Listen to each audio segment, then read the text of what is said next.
Hello दोस्तों, स्वागत है आपके अपने YouTube channel White Tech Board पर। तो दोस्तों, आज का हमारा क्वेश्चन क्या है? Solve the equation x Y square minus ई के power 1/x³ into D x minus x square Y into D Y equal to 0। तो इससे के पहले वीडियो में मैंने क्या बताया था? रूल नंबर 3 और रूल नंबर 4 को डीपली में एक्सप्लेन किया था। तो आज का हमारा क्वेश्चन रूल नंबर 3 और रूल नंबर 4 पर ही आधारित है। अब हम कैसे पकड़ेंगे कि कोई भी दिया गया डिफरेंशियल इक्वेशन को रूल नंबर 1, 2, 3 या रूल नंबर 4 पे सॉल्व होगा। तो आइए सॉल्यूशन करते हैं और सॉल्यूशन के बीच में हम आपको डीपली में बताएंगे कि रूल नंबर दिया गया क्वेश्चन रूल नंबर 1, 2, 3 या 4 पे सॉल्व होगा। तो आइए सॉल्व करते हैं। तो सबसे पहले दिया गया क्वेश्चन को एक बार नोट डाउन करते हैं। तो मेरा क्वेश्चन क्या है?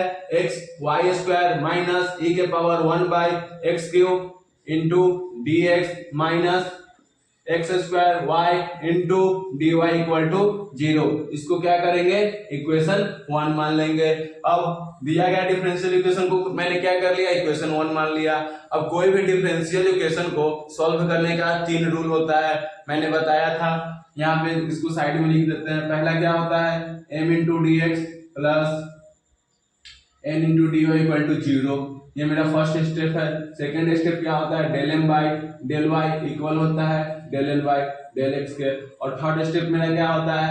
Integration of m into D x plus integration of term of n not containing x into D Y equal to c. तो ये मेरा क्या है? 3 स्टेप है कोई भी डिफरेंशियल इक्वेशन को सॉल्व करने का। तो आइए सॉल्व करते हैं। dx के गुणक में जो रहता है वो m का वैल्यू रहता है और dy के गुणक में जो रहता है n का वैल्यू रहता है। तो यहाँ से m इक्वल टू मेरा क्या हो जाएगा? X square. dx के गुणक में ये है तो m का वैल्यू हो जाएगा 1/x³ और n का वैल्यू क्या हो जाएगा? जो dy के गुणक में रहता है वो n का वैल्यू रहता है तो माइनस एक्स स्क्वायर वाई। अब मेरा फर्स्ट स्टेप कंप्लीट हो गया। तो सेकंड स्टेप में क्या करते हैं? m का differentiation with respect to y और n का differentiation with respect to x करेंगे। तो del m by del y जब x और y दोनों का टर्म गुना में हो, अब with respect to y differentiation करेंगे तो x वाला टर्म क्या हो जाएगा? कांस्टेंट हो जाएगा, क्योंकि differentiation with respect to y कर रहे हैं तो x का टर्म कांस्टेंट यानी कि 0 होगा। तो यहाँ पे 0 क्यों नहीं लिखेंगे? कांस्टेंट टर्म को उसी तरह क्यों नोट डाउन करेंगे? क्योंकि गुणक में है। x और y स्क्वायर के बीच में क्या है? गुना है। यदि 0 कर देंगे तो ये पूरा टर्म क्या हो जाएगा? 0 हो जाएगा। इसीलिए x y स्क्वायर का डिफरेंशिएशन x उसी तरह रह जाएगा और y स्क्वायर का डिफरेंशिएशन करेंगे तो क्या आएगा? 2y यानी कि x y स्क्वायर का डिफरेंशिएशन टोटल क्या हो जाएगा? x 2xy। अब यहाँ पे विथ रिस्पेक्ट टू y करेंगे। ये पूरा टर्म किस चीज में दिया गया है? x में दिया गया है, यानी कि डिफरेंशिएशन ऑफ e के power 1/x with respect to y क्या हो जाएगा? 0 हो जाएगा, क्योंकि केवल क्या है? x का टर्म है, विथ रिस्पेक्ट टू क्या कर रहे हैं? y कर रहे हैं डिफरेंशिएशन। यहाँ पे गुना में ना है और ना ही प्लस डिवाइड में है, इसीलिए क्या हो जाएगा? पूरा 0 हो जाएगा। अब n का differentiation with respect to x करेंगे तो del m by del x. अब x का डिफरेंशिएशन करेंगे तो x स्क्वायर है तो इसका माइनस है तो माइनस एक्स स्क्वायर का डिफरेंशिएशन करेंगे तो 2x और y उसी तरह हो जाएगा, क्योंकि क्या है? मल्टीप्लाई में है। यदि कांस्टेंट टर्म को 0 करेंगे तो क्या हो जाएगा? पूरा 0 हो जाएगा। इसीलिए जब भी गुणक और डिवाइड में रहे तो कांस्टेंट टर्म को उसी तरह नोट डाउन करते हैं। तो यहाँ से del m by del y का वैल्यू निकल गया और del m by del x का वैल्यू निकल गया। तो एक प्लस में निकला 2xy और एक माइनस में निकला, यानी कि हम कह सकते हैं क्या कि del m by del y not equal to आया किसके? Del n by del x के। जब ये इक्वल नहीं आया तो यानी कि जो इक्वेशन दिया गया डिफरेंशियल इक्वेशन जिसको मैंने इक्वेशन 1 माना है वो क्या है? एग्जैक्ट डिफरेंशियल इक्वेशन नहीं है। यदि इक्वल आ जाता तो दिया गया डिफरेंशियल इक्वेशन क्या हो जाता? एग्जैक्ट डिफरेंशियल इक्वेशन हो जाता। तो यहां से लिखेंगे क्या? Equation 1 is not an exact differential equation. जब एग्जैक्ट डिफरेंशियल इक्वेशन नहीं है तो इसको एग्जैक्ट बनाने के लिए क्या करते हैं? कोई फैक्टर से गुना करते हैं। तो यहाँ पे क्या लिखेंगे? To make it exact be use rule number 3। अब ये क्वेश्चन में रूल नंबर 3 ही क्यों प्रयोग होगा, रूल नंबर 4 या 1 या 2 क्यों नहीं प्रयोग होगा? तो मेरा रूल नंबर 1 क्या कहता है कि dx के गुणक में जो दिया जाता है और dy के गुणक में जो दिया रहता है वो दोनों क्या होना चाहिए, दोनों का पावर सेम होना चाहिए। यदि पावर सेम होता है तो होमोजीनियस हो जाएगा, और होमोजीनियस हो जाएगा तो रूल नंबर 1 मेरा क्या होता है 1/mx प्लस ny। तो उस टर्म में तो दिया गया नहीं है, इधर x क्यों है, होमोजीनियस है नहीं। जब होमोजीनियस है नहीं तो रूल नंबर 1 नहीं लगेगा।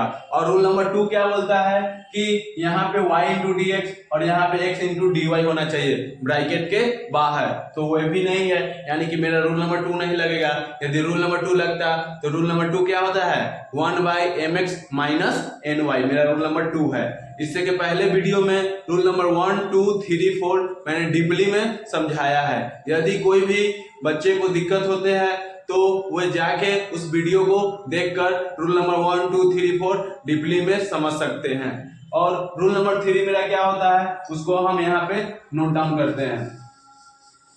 रूल नंबर 3 मेरा क्या होता है del M by del Y minus del N by del X upon N equal to F of X. जब एफ ऑफ एक्स निकल जाएगा तो उसका इंटीग्रेटिंग फैक्टर आई एफ निकालने के लिए exponential F of x into D x करते हैं। ये मेरा क्या है रूल नंबर 3 है। और रूल नंबर 4 क्या है मेरा del N by del x minus del M by del Y upon N equal to F of Y. जब एफ ऑफ वाई निकल जाएगा तो integrating factor I F equal to क्या हो जाएगा integration F of Y into D Y. तो ये मेरा क्या है रूल नंबर 3 है और ये मेरा रूल नंबर 4 है। तो ये कैसे पकड़ेंगे कि दिया गया differential equation question rule number 3 पे सॉल्व होगा या रूल नंबर 4 पे सॉल्व होगा। तो रूल नंबर 1 का पकड़ने का तरीका है, रूल नंबर 2 को भी पकड़ने का तरीका है, और रूल नंबर 3 और रूल नंबर 4 को पकड़ने का कोई भी तरीका नहीं है। कोई भी दिया गया डिफरेंशियल इक्वेशन यदि रूल नंबर 1 पे सॉल्व नहीं होता है ना रूल नंबर 2 पे सॉल्व नहीं होता है तो उसको रूल नंबर 3 पे सॉल्व करेंगे। यदि रूल नंबर 3 पर सॉल्व करते हैं और फिर भी del M by del Y equal नहीं आता है del N by del x के, तब हम रूल नंबर 4 का प्रयोग करेंगे। यदि सॉल्व करते हैं रूल नंबर 3 पर और रूल नंबर 3 पर क्या del N by del Y का value del N by del x के इक्वल आ जाता है तो ये क्वेश्चन क्या रूल नंबर 3 पर ही सॉल्व हो जाएगा। यानी मेरे कहने का मतलब यह है कि रूल नंबर 3 और रूल नंबर 4 पर कोई भी क्वेश्चन को पकड़ने का तरीका नहीं है। एकाएक यानी कि एक पहले रूल नंबर 3 पर सॉल्व करेंगे, यदि इक्वल आ जाता है तो सही है, यदि इक्वल नहीं आता है तो उसको रूल नंबर 4 पे सॉल्व करके चेक करेंगे कि उस पे एग्जैक्ट आता है कि नहीं। तो आइए अब इसको सॉल्व करते हैं। रूल नंबर 3 पर देखते हैं कि मेरा दिया गया differential equation del M by del Y equal आता है del N by del x के कि नहीं। तो हमको सॉल्व करने के लिए यहाँ del M by del Y का वैल्यू का जरूरी पड़ेगा और del N by del x का वैल्यू का जरूरी पड़ेगा और एन का वैल्यू का जरूरी पड़ेगा। तो इसको साइड में लिख लेते हैं। Del N by del Y का वैल्यू मेरा क्या है 2xy और del N by del x का वैल्यू मेरा क्या है -2xy। तो यहाँ पे लिख लेते हैं del N by del Y का वैल्यू मेरा क्या हो गया 2xy और del N by del x का वैल्यू मेरा क्या हो गया 2xy और n का वैल्यू जरूरी पड़ेगा, यानी कि n का वैल्यू मेरा क्या है -x²y। अब बाकी सबको क्या करते हैं इरेज करते हैं और रूल नंबर 3 क्या बोल रहा है टू मेक इट एग्जैक्ट, यानी कि दिया गया डिफरेंशियल इक्वेशन एग्जैक्ट नहीं है उसको एग्जैक्ट बनाने के लिए बी यूज रूल नंबर 3। तो रूल नंबर 3 को क्या करेंगे प्रयोग करेंगे। तो आइए उसका प्रयोग करके इसको सॉल्व करते हैं। यहाँ पे del N by del y और del N by del x का वैल्यू दिया गया है तो सबसे पहले यहाँ पे रूल नंबर 3 एक बार और लिख देंगे। रूल नंबर 3 मेरा क्या होता है del M by del Y minus del N by del X upon N equal to F of X. जब एफ ऑफ एक्स निकल जाता है तो क्या करते हैं integrating factor I F equal to exponential integration F of x into D X. ये मेरा रूल नंबर 3 है। तो आइए जो जो वैल्यू दिया गया है उसको पुट करते हैं। तो del M by del Y का वैल्यू मेरा क्या है 2xy del N by del x का वैल्यू मेरा क्या है माइनस, और यहाँ पे पहले से माइनस है तो माइनस माइनस क्या हो जाएगा plus 2xy। Del N by del Y का वैल्यू 2xy बैठा दिए और del N by del x का वैल्यू 2xy पुट कर दिए। अब n का वैल्यू बोल रहा है तो n का वैल्यू मेरा क्या हो जाएगा माइनस एक्स स्क्वायर वाई। तो minus x square y equal to क्या होता है एफ ऑफ एक्स। तो f of x is equal to इतना हो गया। तो यहां से एफ ऑफ एक्स क्या हो जाएगा 2 to 4x square 4xy minus upon x square y. अब यहां से एक x से एक x कट जाएगा, y से y कट जाएगा, यानी कि एफ ऑफ एक्स का वैल्यू मेरा क्या निकल जाएगा -4 अपॉन एक्स। जब एफ ऑफ एक्स का वैल्यू निकल गया तो उसको क्या करेंगे integrating factor I F equal to integration e के power integration F of x into D x, यानी कि आई एफ इक्वल टू क्या हो जाएगा exponential integration F of x into D x. तो एक्सपोनेंशियल एफ ऑफ एक्स का value मेरा क्या है -4 upon x into D x. तो यहां से क्या -4 बाहर निकलेगा तो यहाँ पे क्या बचेगा dx बाई एक्स, यानी कि एक्सपोनेंशियल e के power -4 integration of dx by x log x। अब इसको इस तरह सजा के लिख देंगे -4। अब क्या होगा e से log कट जाएगा, क्या होता है e और log दोनों कैंसिल होके क्या e और log हमेशा क्या होता है कैंसिल हो जाता है। तो e और log कैंसिल हो जाएगा तो क्या बचेगा मेरा x के पावर -4 आई एफ बराबर। तो आई एफ बराबर मेरा क्या हो जाएगा जब x के पावर -4 है तो नॉमिनेटर में है तो इसको डिनोमिनेटर में लाएंगे तो इसको इस तरह लिख सकते हैं 1 बाई एक्स के पावर +4। ऊपर था तो x के पावर -4 था, अब नीचे आ गया तो क्या हो गया x के पावर +4 हो गया। तो यहां से मेरा क्या निकल गया इंटीग्रेटिंग फैक्टर निकल गया। जब इंटीग्रेटिंग फैक्टर निकल गया तो इसको क्या करेंगे मैंने क्या बताया था डेफिनेशन कि दिया गया यदि डिफरेंशियल इक्वेशन एग्जैक्ट नहीं होता है तो उसको एग्जैक्ट बनाने के लिए कोई भी फैक्टर से गुना करते हैं। तो कोई भी फैक्टर मेरा इंटीग्रेटिंग फैक्टर मैंने क्या निकाल लिया 1 बाई एक्स के पावर 4। अब इससे क्या करेंगे इक्वेशन 1 में मल्टीप्लाई करेंगे। तो आइए अब मल्टीप्लाई करते हैं तो इसको इरेज करते हैं। तो इसको सॉल्व करने के लिए इंटीग्रेटिंग फैक्टर आई एफ का जरूरी पड़ेगा। तो यहाँ पे नोट डाउन साइड में कर लेते हैं आई एफ बराबर क्या 1 बाई एक्स के पावर 4। अब आइए इसको इरेज करते हैं रेस्ट ऑफ देम। तो यहाँ पे आई एफ का वैल्यू मैंने निकाल लिया तो अब क्या करेंगे multiply by I F in equation 1। तो इक्वेशन 1 मेरा क्या था यही था। तो इक्वेशन 1 में क्या करेंगे आई एफ से मल्टीप्लाई करेंगे। तो इक्वेशन 1 को यहाँ लिख लेंगे एक्स स्क्वायर माइनस ई के power 1 by x cube into D x minus x square Y into D Y equal to 0। अब इसमें क्या करेंगे इंटीग्रेटिंग फैक्टर आई एफ से क्या करेंगे गुना करेंगे। तो 1 बाई एक्स के पावर 4 में मल्टीप्लाई करते हैं एक्स वाई स्क्वायर एक टर्म हो गया। अब इसमें भी मल्टीप्लाई करेंगे 1 बाई एक्स क्यूब, इसमें क्या करेंगे 1 बाई एक्स से बाई पार्ट अलग अलग कर दिए इंटू 1 बाई एक्स के पावर 4 से मल्टीप्लाई कर दिए इंटू डी एक्स, तो डी एक्स हो गया माइनस तो माइनस इसमें मल्टीप्लाई करेंगे 1 बाई एक्स के power 4 into D Y equal to 0। अब यहाँ पे क्या कर दिए मल्टीप्लाई कर दिए। अब इसको इरेज कर देते हैं तो यहां से क्या हो जाएगा x से x टर्म कट जाएगा यानी कि x क्यूब बचेगा। यहाँ से x स्क्वायर से x स्क्वायर कटेगा यानी कि x स्क्वायर बचेगा। तो यहाँ पे मेरा क्या रिजल्ट बचेगा y square upon x cube minus e के power 1 by x cube upon x के पावर 4 इंटू dx।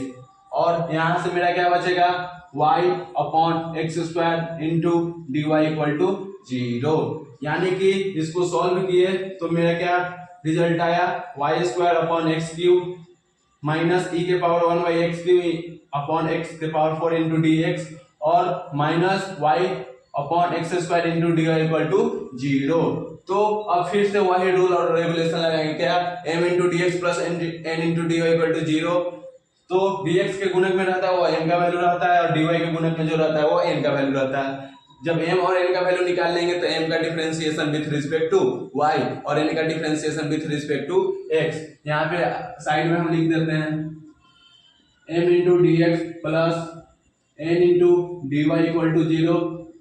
उसका सेकेंड स्टेप मेरा क्या होता है, del M by del Y equal आना चाहिए del M by del x का। और तीसरा क्या होता है, integration of m into D x plus term of n not containing x into D Y equal to c. तो कोई भी दिया गया डिफरेंशियल इक्वेशन को सॉल्व करने का ये मेरा क्या है, 3 रूल है एग्जैक्ट डिफरेंशियल इक्वेशन लाने का। ये मेरा क्या है, 3 तरीका है, रूल है। तो यहाँ से dx के गुणक में जो रहता है वो m का वैल्यू रहता है, यानी कि m इक्वल टू मेरा क्या हो जाएगा y square upon x cube minus e के power 1 by x cube upon x के पावर 4। और n का टर्म क्या हो जाएगा, जो dy के गुणक में रहता है वह n का टर्म में रहता है। तो यहाँ से n का वैल्यू मेरा क्या हो जाएगा minus y upon x square. तो m का वैल्यू मैंने निकाल लिया और m का वैल्यू निकाल लिया और n का वैल्यू निकाल लिया, तो मेरा फर्स्ट स्टेप कंप्लीट हो गया। अब सेकंड स्टेप क्या होता है, m का differentiation with respect to y करेंगे और n का differentiation with respect to x करेंगे। तो आइए इसको साइड में सॉल्व करते हैं। तो del M by del y, अब m का differentiation with respect to y करेंगे तो y स्क्वायर का डिफरेंशिएशन करेंगे तो क्या हो जाएगा 2y हो जाएगा। x वाला टर्म क्या बोले थे, मल्टीप्लाई और डिवाइड में यदि y के साथ डिफरेंशिएशन कर रहे हैं तो x का टर्म क्या हो जाएगा कांस्टेंट, और कांस्टेंट उसी तरह नोट डाउन हो जाएगा। तो यहाँ पे कांस्टेंट टर्म क्या है x क्यूब, तो उसी तरह x क्यूब हो जाएगा माइनस, अब क्या देखिए यहाँ पे m का डिफरेंशिएशन कर रहे हैं विथ रिस्पेक्ट टू y, तो ये पूरा टर्म क्या चीज का है x का, यानी विथ रिस्पेक्ट टू y करेंगे तो x का सब टर्म क्या है कांस्टेंट, यानी कि कांस्टेंट टर्म 0 हो जाएगा। और इसमें ना गुना में y है और ना डिवाइड में y है, यानी कि ये टोटल टर्म क्या हो जाएगा 0 हो जाएगा। तो यहाँ से del M by del Y का वैल्यू मेरा क्या निकल गया 2y अपॉन एक्स क्यूब। अब n का डिफरेंशिएशन करेंगे विथ रिस्पेक्ट टू x, तो del N by del x. अब इसका डिफरेंशिएशन कर रहे हैं क्या विथ रिस्पेक्ट टू x कर रहे हैं, तो माइनस वाई तो ऊपर है डिनोमिनेटर में तो उसी तरह रहेगा, डिनोमिनेटर में क्या है एक्स स्क्वायर, ऊपर जाएगा तो क्या आएगा x के पावर माइनस 2। अब इसको सॉल्व करेंगे तो क्या आएगा del N by del x minus उसी तरह हो जाएगा माइनस वाई। अब डिफरेंशिएशन ऑफ क्या होता है फॉर्मूला, डिफरेंशिएशन ऑफ x के पावर n क्या होता है n इंटू एक्स के पावर n माइनस 1। क्या होता है पावर उतारो, पावर में से घटाओ D by D x power छोड़ के, तो पावर उतारो, पावर में से एक घटाओ D by D x power छोड़ के क्या बचेगा x, तो x यहाँ पे नोट डाउन कर लिए। तो यहाँ से क्या निकल जाएगा D by D x minus 2 और माइनस वाई को गुना करेंगे माइनस इंटू माइनस क्या प्लस हो गया, 2 में y से गुना करेंगे तो 2y। अब x माइनस 2 माइनस 1 क्या हो जाएगा माइनस 3। तो del n by del x मेरा क्या निकल जाएगा 2y अपॉन x के पावर प्लस 3। क्या किए x के पावर माइनस 3 डिनोमिनेटर में था तो इसको क्या किए डिनोमिनेटर में भेज दिए। तो यहां से मेरा del N by del y और del N by del x का वैल्यू निकल गया। जब del N by del x का वैल्यू निकल गया और del N by del Y का वैल्यू निकल गया तो ये दोनों को देखेंगे कि दोनों क्या इक्वल है या नहीं है। तो आइए इसको सॉल्व करते हैं। तो यहां से मेरा क्या निकलेगा del N by del Y equal आ रहा है किसके del N by del x का, कितना मेरा वैल्यू आ रहा है 2y अपॉन एक्स के पावर क्यूब। यानी कि अब हम क्या बोल सकते हैं कि दिया गया डिफरेंशियल इक्वेशन क्या है एग्जैक्ट डिफरेंशियल इक्वेशन है। क्यों, क्योंकि del N by del Y का वैल्यू मेरा क्या है 2y अपॉन एक्स के पावर 3 और यहाँ पे del N by del x का वैल्यू क्या है 2y अपॉन एक्स के पावर 3। यानी कि अब हम लिख सकते हैं क्या equation 2 is an exact differential equation. अब एग्जैक्ट डिफरेंशियल इक्वेशन हो गया तो अब मेरा थर्ड स्टेप क्या बचा integration of m into D x plus integration of term of not containing x into D Y equal to 0। तो m क्या होता है formula integration of m into D x plus integration of term of n not containing x into D Y equal to सी। ये मेरा क्या है, third step का formula होता है। तो आइए इस पे सॉल्व करते हैं। क्या होता है, इंटीग्रेशन ऑफ m। तो m का वैल्यू मेरा क्या था, इंटीग्रेशन ऑफ m। तो m का वैल्यू मैंने क्या निकाला था, y square upon x cube plus e के power 1 by x cube upon x के पावर 4। ये मेरा क्या था, dx का वैल्यू था। और क्या बोलते हैं, और क्या term of n not containing x। तो मेरा n का वैल्यू क्या था, मेरा n का वैल्यू क्या आया था, माइनस वाई अपॉन एक्स के minus y upon x square. तो n क्या बोल रहा है कि term of n not containing x, यानी कि x का टर्म नहीं लेना है। तो डिवाइड में है, यानी कि x का टर्म है तो x का टर्म इसको हटाएंगे तो y अपॉन क्या हो जाएगा, 0 आ जाएगा। y अपॉन 0 यानी कि क्या, पूरा 0 हो जाएगा। तो यहां से क्या हो जाएगा, term of n not containing x। जब x हटाएंगे तो टोटल क्या, n का वैल्यू मेरा क्या बचेगा, 0, यानी कि 0 into D Y equal to c. तो यहां से सॉल्व करते हैं। तो integration y square upon x cube into D x plus integration of, इसको सॉल्व करेंगे तो exponential 1 by x cube into upon x के power 4 into D x equal to c. अब इसको क्या करेंगे, जब इसको क्या करेंगे, वाई स्क्वायर इसको डिनोमिनेटर डिनोमिनेटर में है, नोमिनेटर में भेजेंगे तो क्या हो जाएगा, एक्स के पावर -3 इंटू डी एक्स। अब इसको क्या करेंगे, 1 अपॉन, यानी कि डिनोमिनेटर में है एक्स क्यूब, क्या बोल रहा है 1 अपॉन एक्स क्यूब, यानी कि एक्सपोनेंशियल ऊपर भेजेंगे तो क्या हो जाएगा, -3 हो जाएगा। अब इसको ऊपर भेजेंगे तो क्या हो जाएगा, -4 into D x equal to c. अब इसको आगे सॉल्व करते हैं। तो आगे सॉल्व करेंगे तो क्या, integration of y square into x के power -3 into D x plus exponential e के पावर एक्स के पावर -3 माइनस एक्स के power -4 into D x equal to c. तो यहाँ सॉल्व करेंगे तो विथ रिस्पेक्ट टू इंटीग्रेशन क्या कर रहे हैं, एक्स के साथ, तो वाई क्या हो जाएगा, कांस्टेंट। जब कांस्टेंट हो जाएगा तो कहाँ निकल जाएगा, बाहर निकल जाएगा, यानी कि वाई स्क्वायर अंदर क्या बचेगा, एक्स के पावर -3 इंटू डी एक्स।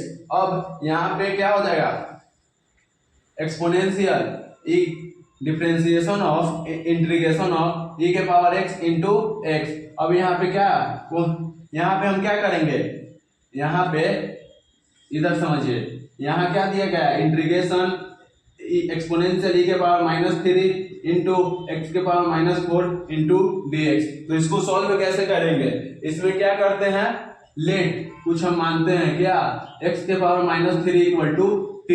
जब x के पावर -3 इतना को मैंने क्या मान लिया, t मान लिया, तो इसका डिफरेंशिएशन करेंगे तो क्या हो जाएगा, इसका डिफरेंशिएशन करेंगे तो क्या हो जाएगा, -3 -4 equal to dt by dx। With respect to क्या कर रहे हैं, x कर रहे हैं, यानी कि क्या आएगा, -3 x के power -4 equal to dt by dx, यानी कि मेरा क्या निकलेगा, x के power -4 into D x equal to d t by -3। तो यहाँ पे x के पावर -4 इंटू डी एक्स, इस पूरा के जगह पर क्या हम बैठाएंगे, डी टी बाई -3। तो आइए सॉल्व करते हैं। तो क्या हो जाएगा, e तो e और x के पावर -3 को मैंने क्या माना था, t, और x के पावर -4 इंटू डी एक्स मेरा क्या आया, डी टी बाई -3। तो आइए अब इसको सॉल्व करते हैं। तो वाई स्क्वायर हो गया, इंटीग्रेशन ऑफ एक्स के पावर -3 क्या होता है, एक्स के power -3 plus 1 upon -3 plus 1 plus, तो प्लस। अब यहां से क्या निकलेगा, बाहर क्या निकलेगा, माइनस प्लस माइनस क्या हो गया, -1/3 बाहर निकलेगा तो क्या बचेगा, et इंटू डी टी। तो आइए इसको आगे सॉल्व करते हैं। तो वाई स्क्वायर का वाई स्क्वायर हो जाएगा, एक्स के पावर -3 प्लस 1 क्या आएगा, -2 अपॉन -2 माइनस, तो -1/3 तो 1/3 इंटीग्रेशन ऑफ et क्या होता है, et इक्वल टू क्या था मेरा, c। अब आगे सॉल्व कर, इंटीग्रेशन ऑफ et क्या होता है, et ही होता है, तो et लिख दिए, वाई स्क्वायर इंटू एक्स के पावर -2 अपॉन -2 माइनस, तो -1/3 तो 1/3 ई तो ई, और टी को मैंने क्या माना था, x के पावर -3, तो यहाँ पे लिख देते हैं x के पावर -3 इक्वल टू c। ये मेरा क्या हो गया, कंप्लीट सॉल्यूशन हो गया। यदि वीडियो पसंद आती है तो कृपया मेरे चैनल को लाइक, सब्सक्राइब एंड शेयर करना ना भूले। धन्यवाद।